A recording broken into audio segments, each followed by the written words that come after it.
Hello and welcome to this week's episode of Fellowship in Essential Oils. Today we dive into a really interesting essential oil that is gifted to us from a very generous plant, gifting us not only cistus that we've looked at before, but also another oil known as labdanum. And I'm really excited to talk to Liz and her experience about it today. And my first question for you, Liz, is what is the difference between cistus and labdanum? Because that does seem to be a confusing statement out there that people aren't too sure exactly which is which.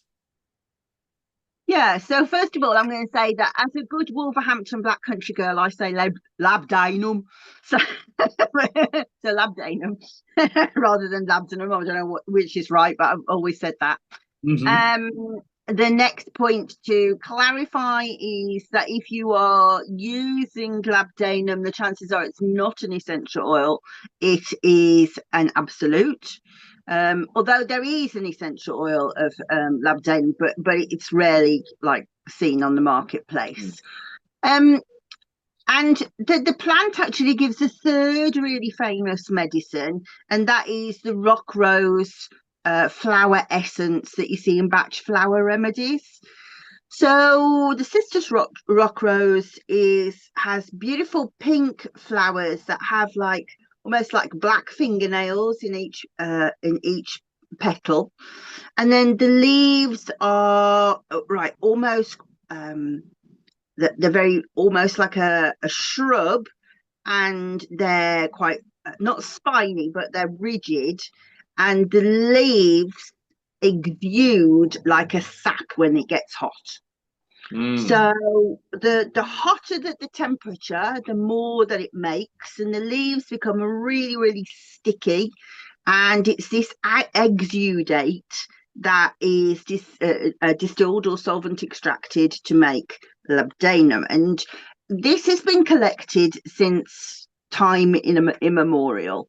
And it's just got this lovely, lovely story to it, which is still true today, that these cistus plants grow very, very big. And they are really resistant to the sun, so everybody kind of grows them in the hot countries because flowers don't need much water, and they're quite often put as like a hedging around fields. And what happens is goats really love the taste of them, so they go and nibble on them and they get absolutely covered in this sticky stuff in their beard. And so then what happens is the farmer uses a kind of what is called a rake. It's like this kind of leather sort of strapping with sort of several prongs, to comb it out. And that's how they collect the labdanum and then they extract it. And it's been done that. So it was written that even in Dioscorides describes it. So this is really, really ancient. And we know that it went to sort of Egypt, ancient Greece, all of these places have always really sort of revered labdanum, and particularly as a perfumery ingredient because it's got a very deep note. It's very sweet. I really like it. This bottle is so old, and actually, when I picked it up earlier, I was like, "Oh gosh, it's not even going to move. It's so thick." But just a few minutes in my warm hand, and it's gone fluid again. So you can see how the heat really makes. Obviously, that's why it comes out of the plant. But in perfumery, it has like this really deeply uh, sweet, like sort of balsamic, licoricey note. And it really reminds me of, I don't know whether other countries have this, but we used to have this really disgusting sweet when we were kids. If you had a cough called a fisherman's friend, and everybody, and it's like you think of old man with coffee, with like hacking cough. It's that kind of like sweet to get all the rubbish off your chest. Really smells like fisherman's friends, I think, but in a really, really nice way. And because it's very thick, it's very heavy. Not only does it have like a base note in perfumery, but it fixes the scent so that it doesn't like evaporate off so quickly. And so in perfumery, that's important. But in perfumery in hot countries, it's really, really important because, of course, the volatiles in sort of citrus notes just disappear like that because your skin gets hot really fast. So it was, we can see it in a lot of recipes for sort of Roman perfumes and things like that as a fixative.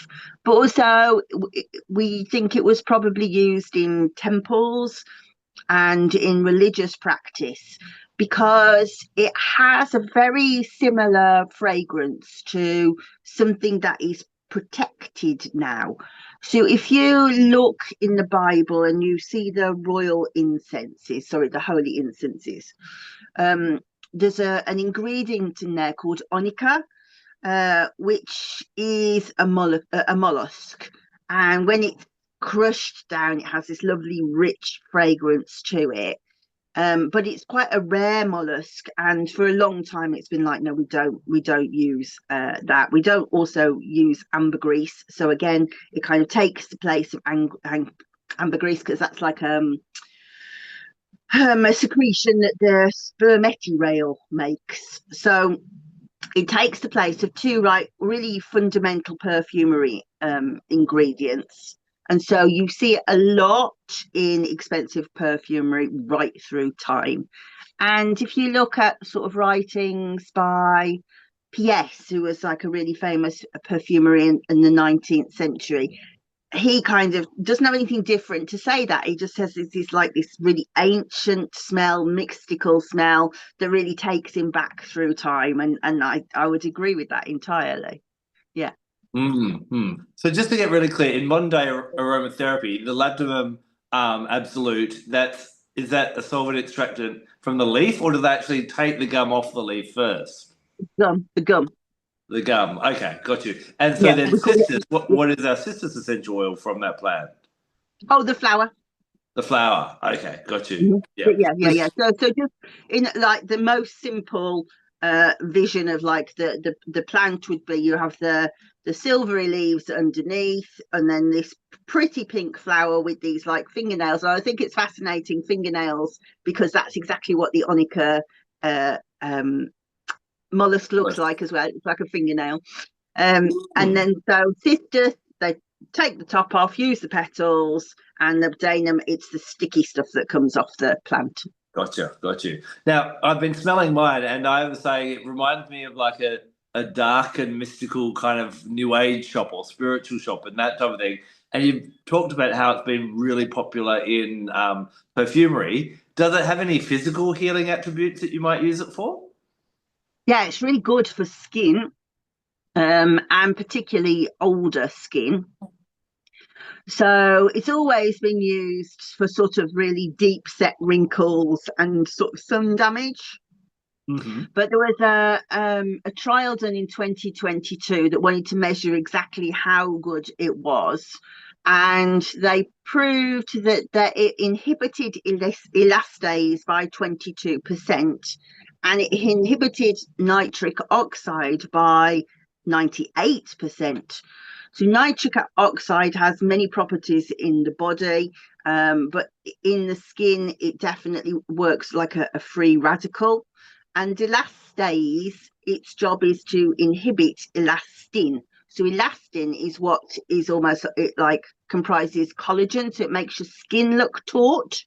So elastase is part of the aging process that makes your skin go wrinkly. So it actually slows that down by 22%. So immediately you have like this protective mechanism against wrinkles. It is a heavy oil, so it's not something that you would want to really be using as a younger person. It definitely is an older person's oil. And quite often you'll see it's written that it was used in mummification. I don't think we've ever found any evidence of that, any physical evidence, but I can really see how somebody got there because of this skin preservation that you would need in mummification. So maybe it was. One of my favorite sort of stories about ancient Egypt, there was an Egyptologist in the 1920s called Percy Newbery, who said he thought that, you know, when you see the pictures of Tutankhamun and he's got his arms crossed, he's got like a flail in that The hand. hook and the flail. Yep. Yep. Yeah, he thinks that flail is one of these rakes for the labdanum. And the reason why he says that is he thinks, and lots of people have asserted this, that maybe, although the one's never been found, this beard that they used to wear, this pharaonic beard, may have been made from goat's hair, because never found any. So either it was like a natural product or it's been melted down because it was gold. But that it would naturally smell of this labdanum, and so it became part of their ritual pharaonic thing. And so he says he's looked at all of like the agricultural stuff of the time. None of them make sense with this flail, that it doesn't look strong enough, but it looks really similar to the labdanum rake that the farmers use. So I thought that was really fascinating. So that diverged a little bit off the physical properties, but this idea of preserving the skin is really important. It's got quite an interesting chemistry. There's lots of sort of diterpenes, there's labradonic acids, viridifluorol, caryophyllene derivatives, but about 30%, sometimes nearly as much as 40% of the oil is alpha-pinene. And alpha-pinene is absolutely fantastic. If you remember, this is one of my favourite constituents for repairing cartilage in the body.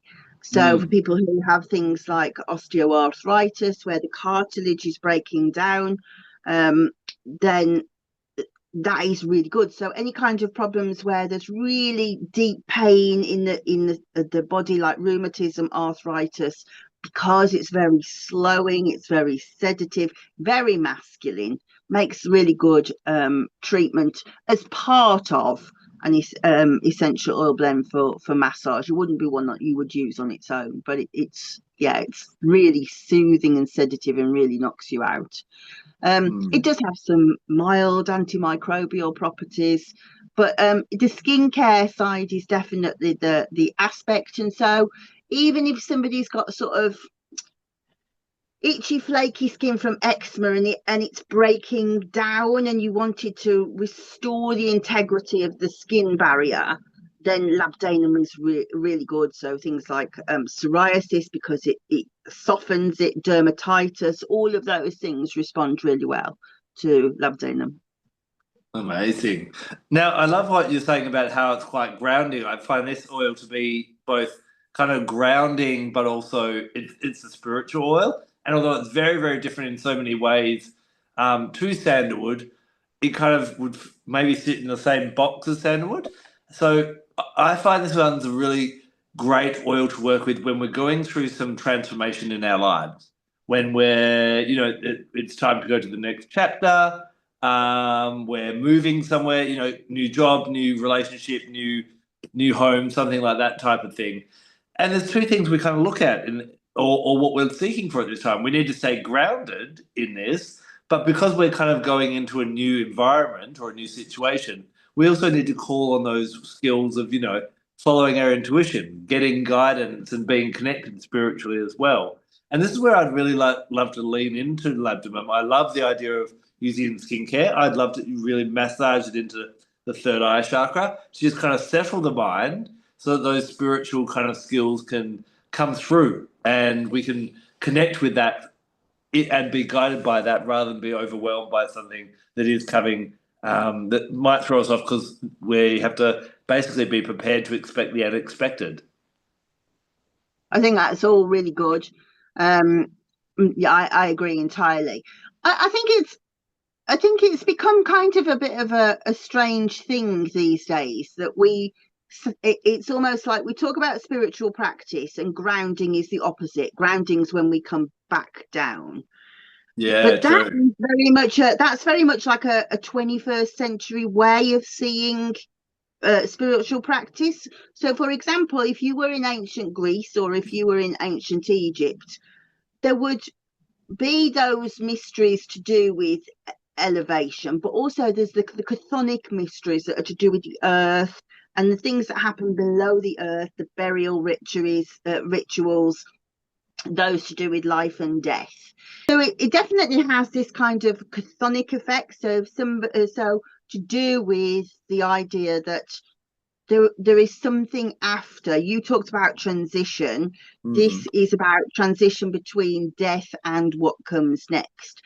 So those people that are doing Mary Magdalene work, for example, in soul midwifery work, or who work with Dionysus, who work with Isis, all of those things where there's the idea that, okay, the body dies, but that's the sheath that dies and something else eternal is happening, then that, it's very much that kind of work. But there's even just in like everyday life, there's a chthonic aspect to their religion. So for example, Demeter is a chthonic goddess in ancient Greece because she's to do with agriculture and what goes on beneath the soil.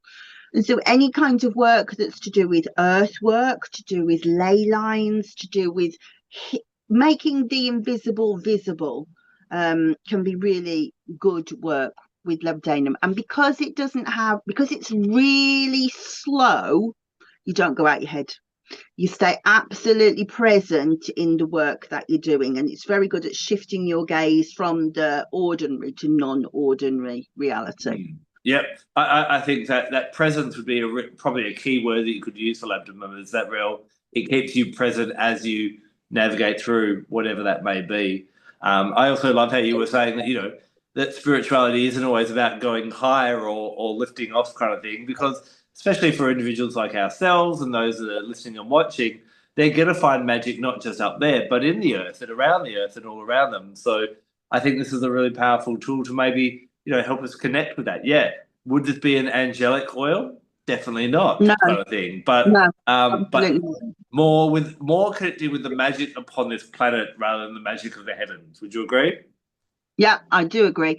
And I'm perhaps going a little bit off tangent of the oil, but I think it's really worth saying this, that in modern parlance, we talk about ascension, we talk about transcendental, we talk about, like, especially with now ChatGPT is writing so much stuff out there. That's the way that ChatGPT talks, and it suggests that we're going higher and higher and higher and higher. But actually, when you're doing sort of mystical work and spiritual work, actually you're not going up, you're going further and further inwards. Always inwards, so almost like taking away the Russian doll.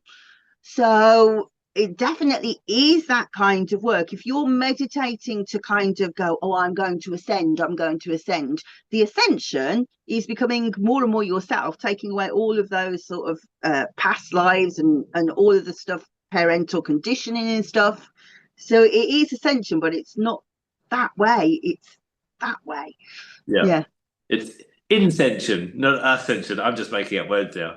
But yeah, I like that incense, because it's like incense really makes sense to me, that you're going inwards, always further and further inwards. And that's not always a good thing. I mean, I proved that when I was doing the Melissa work. You can go further, you can go way, way, way too far, and it just be too far, and you're smacked out of real life. I think that Labdanum's very good at going do the process, but you don't have to go that far inwards. We can just shift the vision a bit.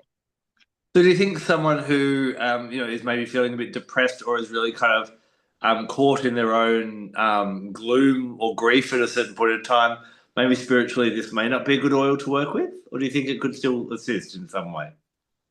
I think it's very calming. I think it's very good. So it depends on the grief. So grief is an enormous picture in its own right. So if somebody has nursed, so this is a good example. I've just spent a year nursing somebody with cancer, and at times that's traumatic, right?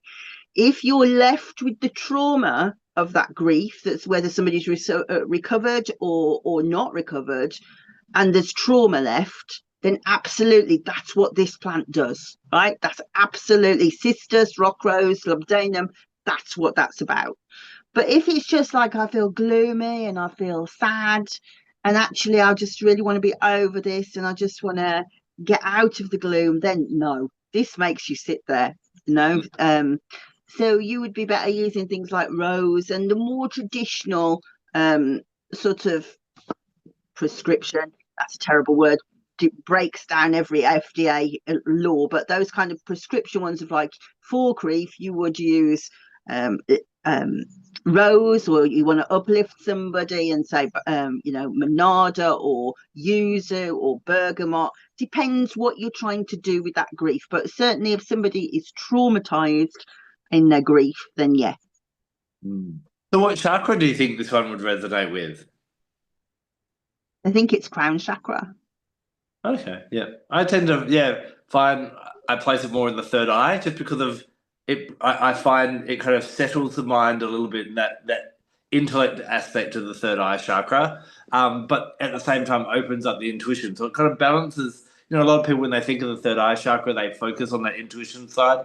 I've always found it's about how we interpret and understand the world. So we take all the stimuli from our five senses. We use our intellect, we use our intuition, and we work out what does this all mean and how do I navigate my way through it. And I find Labdanum has that ability to settle the mind, but also open the gates so that the information can come in, but we know what to do with it. So I feel it really powerful for the third eye chakra. I think that's very astute. I think something I've been thinking about a lot lately is how in the last sort of 20 years everybody suddenly goes, oh, I know what the chakras do. And it's like, if you just said that sort of 30 years ago, people would have gone, sorry, the what? Oh, no, that makes no sense at all. But now I think everybody kind of recognizes what a chakra is, how it's related to the glands, how it's affected by hormones, for example. I think that's understood. I think what's getting lost in that discussion is first of all, how the aura comes involved in that, but also how the chakras speak to one another. So, for example, somebody can walk around with their heart chakra wide open. Well, the chances are that their root chakra is really going to become diminished. Or if they have got really weak energy at the root chakra, then it's really difficult for the energy to come up, for the kundalini to rise, to be able to nourish those. I do think that the third eye has got, or let's use a different word. The brow chakra has two functions, and the first is about thought, right? So but then there is also the third eye chakra, a chakra which is mystical. And if you are working with this on its own, potentially it's only the brow chakra. Unless you involve the higher level of wanting consciousness to open, I think that's what makes it the third eye chakra. So I think that the two together is probably more accurate than what I said on its own. But I do think that it has a really good way of being able to collect up scattered parts of yourself. And so that might be a karmic thing of over many lifetimes. You've got sort of this karmic pathway, but also in terms of when we talked about trauma, I can remember going through two specific traumas in my life, and I felt like my etheric bodies had gone boom, and everything was just like I was like the scared cat. And it was like I feel like I've lost a part of me through this awful thing that's happened. And Labdanum is very much the kind of medicine that goes, oh, I know where to go and get that. And if you think about it, that is exactly the story of Isis, that she knows how to collect up the parts of Osiris. So then that becomes a death mystery again. To kind of go off in a slight tangent, but based on what you just said then, this is native to parts of Europe, isn't it, this plant? Yeah. The lower, more the warmer climates? More southern Europe? Yeah, it's Mediterranean. Syria, places like that. So sort of Middle East as well is where obviously the hotter it is, the better yield of exudate you have. Yeah. It grows perfectly well in my garden. It grows like a really big bush, and if you walked past it, you'd go, "Ugh, I'm sticky." But you wouldn't actually be able to go, "Oh, so there's exudate I could take off here." That's not. But I would say in the Middle East, sort of Dubai, places like that, Iran, Iraq, yeah, it's absolutely streaming out of the bush. Now, I find, when it comes to astrology, this one for me, because of that grounding nature, but also it it really does. I think it's really great for people maybe that even get a bit distracted. I associate this with the planet of Saturn. What about Yeah, yourself? yeah, I can see that. I think that's a really good. Um, yeah, it's very slowing. It keeps you in the here and now. That's very much Saturn. You will sit there. You will do the work. For me, I would have probably put it more Pluto, but when I think about it, Pluto probably doesn't make that much sense because then you'd have to have a sexual aspect, and I suppose it's kind of nice in an aphrodisiac land, but I wouldn't have said it was aphrodisiac in its own right. So probably Saturn's a better call, actually. Yeah. Now, as we're getting to our final 10 oils that we're exploring in this season of Fellowship in Essential Oils, I've been asking the question, does everyone need it? And I think as we're getting to these last few, probably not. So I'm going to rephrase the question. Who needs labdanum? Well, I actually think if you are interested in essential oils and you want a diversity of oils, this is one to look at. It's got such a fascinating fragrance. You will add an interesting dynamic to any of your blends by using that. So whilst it doesn't have that many like physical properties, you'll find that your practice is transformed by this because you go, "Oh wow, that really everything smells different with that in." But I think it is a spiritual seeker's oil. I definitely think that it's an old hag's oil who goes, "Oh my God, look at my skin." Yeah, if it's starting to dry out and if you're starting to see lines, get it. Definitely get it. Again, if you've got very dry skin, particularly eczema, psoriasis, and your skin is like really, really breaking, it's great. It's a great one to nourish the skin and try and slow that down. Yeah, well, amazing. Well, I think, and like I've got my one bottle, but I haven't really used it that much, to be honest with you, type of thing. Is it an oil that you find is readily available, or do you find that you've got to do a bit of a search to get it? I find it a lot in Easy to blends. find. I think it's easy to find. Okay, yeah. Oh, well, interesting. Well, we want to hear what you, the listener and the viewer, have you got Labdanum? Has there been something that's resonated in what we've said today that you thought you did track that one down? Or if you'd ever heard of it as well. But if you do have a use for it, whether it be for the body, for the emotions, for the mind, or for the spirit, please share those uses so our whole community can definitely learn and we can all learn from each other's experience. Of course, in that essence, make sure that you always like our videos and subscribe to them and share them to someone who maybe even might be a bit of a essential oil connoisseur, and you might open up a brand new conversation like, have you heard of Labdanum before? Maybe they have, maybe they haven't. But we'll be back next week to give you more fascinating content to share as well. Until then, take care and blessed be. Bye bye.